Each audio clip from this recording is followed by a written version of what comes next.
ከሰሞኑ በደቡብ የሀገራችን ክፍል በወላይታ የደረሰው የመሬት መንሸራተትና ያስከተለው ሞት በርካቶችን አሳዝኗል፣ አስለቅሷል። እጅግ በከፋ የሐዘን ስሜት ውስጥ ሲያለቅሱ ከታዩ ሰዎች ውስጥ አንዱ የኢትዮጵያ ጠቅላይ ሚኒስትር አብይ አህመድ ናቸው። የእርሳቸውን ሐዘንና እንባ የሚያሳዩ አዳዲስና ሌላ ቪዲዮዎችም በስፋት እየተለቀቁ ናቸው። ይህን ተከትሎ በርካቶች የተለያዩ ሐሳብ እየሰነዘሩ ነው። አዲስ መረጃ መለስ ብሎ ከአፄ ኃይለ ሥላሴ እንዲሁም ደግሞ መንግስቱ ኃይለማርያም ደሳለኝ፣ መለስ ዜናዊ ድረስ እስከ አብይ አህመድ ድረስ የኢትዮጵያ መሪዎችን ያስለቀሱና ያሳዘኑ አጋጣሚዎች የትኞቹ ነበር ሲሉ ታሪክን ወደ ኋላ ይመልሳል። በአስደናቂ ሁኔታ እንደ ኢትዮጵያ መሪ ግን በፍጹም አልቅሰው አያውቁም። ከዚህ በዘለለ ከዓለም ላይ የነማን መሪዎች በምን ምክንያት አልቅሰው ነበር የሚለውን እንነግራቸዋለን። መጨረሻ ላይ ያገኘነው ግን አንድ አስደናቂ ታሪክ ነው። ድሮ ማልቀስ እንደ ጅልነትና እንደ ደካማነት እንደ ነውር ይታይ ነበር ይላሉ። አሁን ግን የዓለም መሪዎች በህዝብ ፊት በካሜራ ፊት ማልቀስን ስራቸው አድርገውታል። ለዚህ ምክንያት አለ ይላል። ከአዲስ መረጃ ጋር አብራችሁ ስትቆዩ የምትሰሙት ጉዳይ ነው። ለመሆኑ እናንተ የጠቅላይ ሚኒስትሩን ሐዘን እንዴት አያችሁት? ኮሜንት ቦክስ ላይ ጻፉልን። እኛ ግን በደቡብ ኢትዮጵያ ለደረሰው ጉዳት ለተጎዱ ቤተሰቦች በሙሉ መጽናናትን እንዲገጥማቸው እንመኛለን።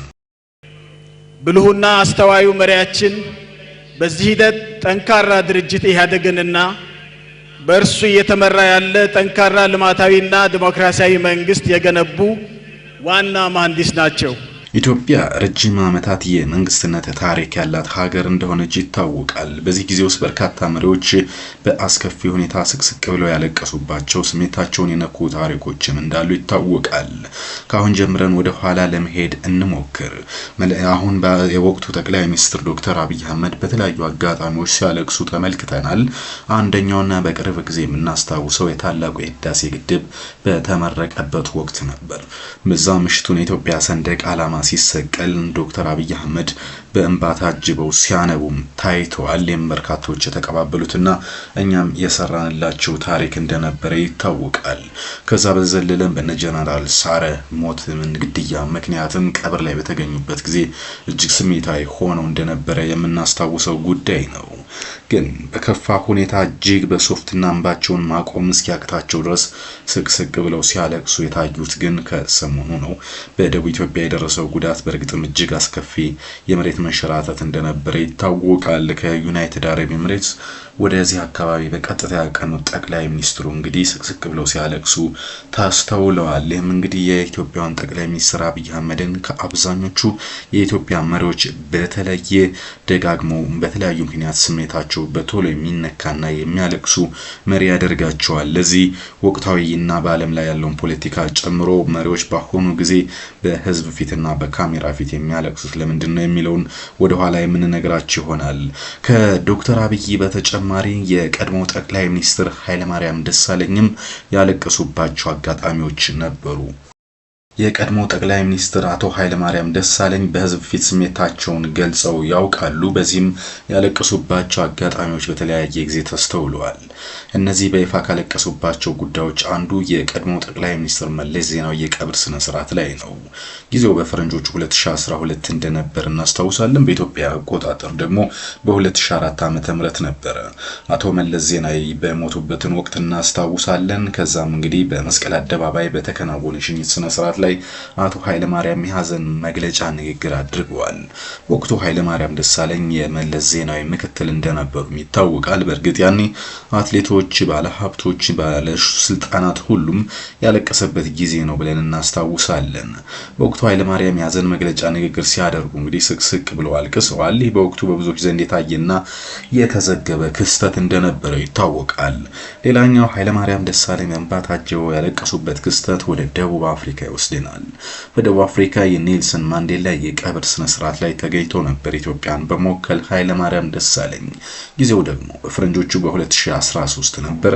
ታዋቂው የነጻነት ታጋይ ኔልሰን ማንዴላ በሞቱበት ወቅት አቶ ኃይለማርያም በደቡብ አፍሪካ ተገኝተው ንግግር አድርገዋል። በዛ ወቅት በተመሳሳይ ሁኔታ ስሜታዊ ሆነው ሲያለቅሱ ተስተውለዋል። ከነዚህ በተጨማሪም በተለያዩ ሃይማኖታዊና ማህበራዊ መድረኮች ላይ ስሜታቸውን የመግለጽ ዝንባሌ ያላቸው አቶ ኃይለማርያም ደሳለኝ ሲገናኝም እንዲሁ በቀላሉ ስሜታቸው የሚነካና እንባ የሚቀድማቸው የኢትዮጵያ መሪ ተደርገውም የሚቆጠሩ ሰው ናቸው። እርሳቸው እንግዲህ ብዙ ጊዜም እንደዚህ አንጀታቸው አይችልም የተባሉ ናቸው። አብዛኞቹ ሲያለቅሱ የማይታመኑ ሰዎችም እንዳሉ ይታወቃል። ይሁንና ግን ኃይለማርያም ደሳለኝ ሲያለቅሱ በርካቶች ከልብ የሚረዷቸው ሰዎች እንደሆነም በስፋት ይገለጻል። እንግዲህ አንዱና ዋነኛው ጉዳይ እንደሆነ ይታወቃል። ኃይለማርያም ደሳለኝ በነገራችን ላይ ከካሜራና ከስብሰባ እንዲሁም ከንግግሮች ውጭም በተለየ በሐዘንና በማልቀስ እንዲሁም ወዳጆቻቸውን በማጽናናትም የሚታወቁና ሩህሩህ የሚባሉ ሰው እንደሆኑ በርካታ የሚያውቋቸው ሰዎች የሚሰጧቸው ምስክር ነው። ከዚህ በዘለለ እንግዲህ ደግሞ ሌላኛውን ጠቅላይ ሚኒስትር እናገኛለን። መለስ ዜናዊ።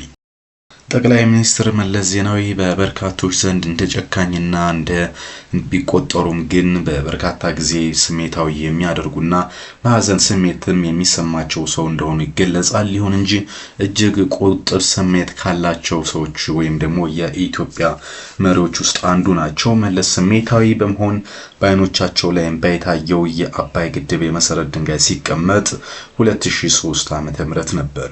የታላቁ የኢትዮጵያ ህዳሴ ግድብ ግንባታ በይፋ በተበሰረበት ወቅት ጠቅላይ ሚኒስትሩ ስሜታዊ ሆኗል። በንግግራቸው መካከል ስሜታዊ በመሆን አይናቸው በእንባ ረጥቦ እንደነበረ የሚታወስ ጉዳይ ነው። ይህ ክስተት ለፕሮጀክቱ የነበራቸውን ጥልቅ ትኩረትና በወቅቱ የነበረውን አገራዊ ስሜት የሚያሳይና ትልቅ ዓላማ ማሳካትን ተደርጎም የተወሰደ ጉዳይ ነው። ይህንን መነሻ ስናደርግ በህዳሴ ግድብ ላይ ሁለት መሪዎች እንግዲህ አንብተው ወይም ደግሞ ስቅስቅ ብለው አልቅሰዋል ልንል እንችላለን። እዚህ ውስጥ ቀደም እንዳልኳችሁ እንግዲህ ፕሮጀክቱ ሲጀመር መለስ ዜናዊና ፕሮጀክቱ ሲጠናቀቅ አብይ አህመድ በህዳሴ ግድብ ካለቀሱ የኢትዮጵያ መሪዎች መካከል የሚጠቀሱ ናቸው። ከዛ ውጪ መለስ ዜናዊ አልቅሰዋል ተብሎ የሚገለጽበት ወቅት የጓዶቻቸው የቀብር ስነ ስርዓት ላይ እንዲሁ ተመሳሳይ ነገር ተስተውሏል ይባላል። በተለያዩ ጊዜያት አብሯቸው የታገሉና የቅርብ የስራ ባልደረቦቻቸው የነበሩ ግለሰቦች ህይወት ሲያልፍ በሽኝት ፕሮግራሞች ላይ ስቅስቅ ብለው ሲያለቅሱ የሚያሳዩ ምስሎችና ቪዲዮዎች በተለያየ ጊዜ ተሰራጭተዋል። ይሁንና መለስ ዜናዊ በአብዛኛው ረጋ ያሉና በምክንያታዊነት ላይ ያተኮረ ንግግር የሚያደርጉ መሪ ናቸው። እና እነዚህ ክስተቶች ግን ሰው የመሆናቸውና ስሜታዊ የሚሆኑባቸውን ክስተቶች አጋጣሚዎችና ከመሪነት ባለፈም እንደ ሰው የሚያሳልፏቸውን የሀዘን ስሜቶችና ጊዜያቶችም የሚገልጹ ናቸው ተብሎ ይጠቀሳል። እና መለስ ብዙም ካሜራና ቪዲዮ እንዲሁም ፎቶ በወቅቱ ግርግር የማይወዱ በመሆናቸውና ለህዝብም በስፋት የማይታዩ የዕለት ተዕለት እንቅስቃሴያቸውን፣ ጉብኝታቸውን፣ ስራቸውን የማይገልጹ ሰው በመሆናቸው በርካታ ቪዲዮዎችና ፎቶዎች የሉም። ከዛ ውጪ በኢትዮጵያ መሪዎች እንግዲህ ከነገስታት እስከ በፕሬዝዳንት ከዛም በጠቅላይ ሚኒስትር እየተመራች የምትገኝ ሀገር ነች። አነጋጋሪው መሪ መንግስቱ ኃይለማርያምን እናገኛለን። መንግስቱ ኃይለማርያም በስልጣን ዘመናቸውም ሆነ ከዛ በኋላ በነበራቸው ቆይታ በአደባባይ አልቅሰው የሚታወቁበት አጋጣሚ የለም። በባህሪያቸው ጠንካራና ስሜታቸውን የማይገልጡ መሪም ተደርገው ይቆጠራሉ። ይሁንና ግን በቅርብ እናውቃቸዋለን የሚሉ የታሪክ ጸሐፍትና የቅርብ ሰዎች ግን አንዳንድ ነጥቦችን ጠቅሰዋል። አንዳንድ የታሪክ ድርሳናት እንደሚጠቁሙት በወቅቱ የነበሩት የደርግ ከፍተኛ ባለስልጣናት ጀነራል ተፈሪ ባንቲን ጨምሮ ለመረሸን ሲወሰንና ግድያው ሲፈጸም አካባቢ መንግስቱ ስሜታዊ ነበሩ። ይሁን እንጂ ለቅሶ በሚባል ደረጃ በፍጹም በግልጽ አልታየባቸውም፣ ግን ተረብሸው ነበር ይላል። ሌላኛው መንግስቱ ኃይለማርያም እንግዲህ በስደት በነበሩበት ወቅት በተለይ ስለ እናታቸው ሞትና ስለ ልጅነት ህይወታቸው ሲያወሱ ስሜታቸው ተነክቶ ነበር ይባላል። እናታቸው በልጅነት መሞታቸው ትልቅ ቁስል ጥሎባቸው እንደነበረ በተለያዩ መግለጫዎች አንስተዋል። ከዛም በኋላ እንግዲህ ወደ ዚምባብዌ በሸሹበትና የደርግ መንግስት በፈረሰበት ወቅት ከቅርብ ሰዎቻቸው ጋር በነበራቸው ቆይታ በሀገሪቱ ሁኔታ አዝነውና ተክዘው ነበር። ሆኖም ግን እንደ ፖለቲከኛ በአደባባይ ወይም በካሜራ ፊት ለአንድም ቀን እንባ ሲያፈሱ የታየበት የታሪክ ወቅትም አጋጣሚም የለም። መንግስቱ ኃይለማርያም ሰው አይበገሬ ወይም አይረን ፌስትድ የሚል ስም ነበራቸው። ስሜታቸውን በልቅሶ መግለጥን እንደ ድክመት የሚቆጥሩ ቀልጣፋ መሪ ነበሩ። ስለዚህ በአደባባይ ሲያለቅሱ የታየበት አንድም ቪዲዮ ወይም ፎቶ በታሪክ የለም።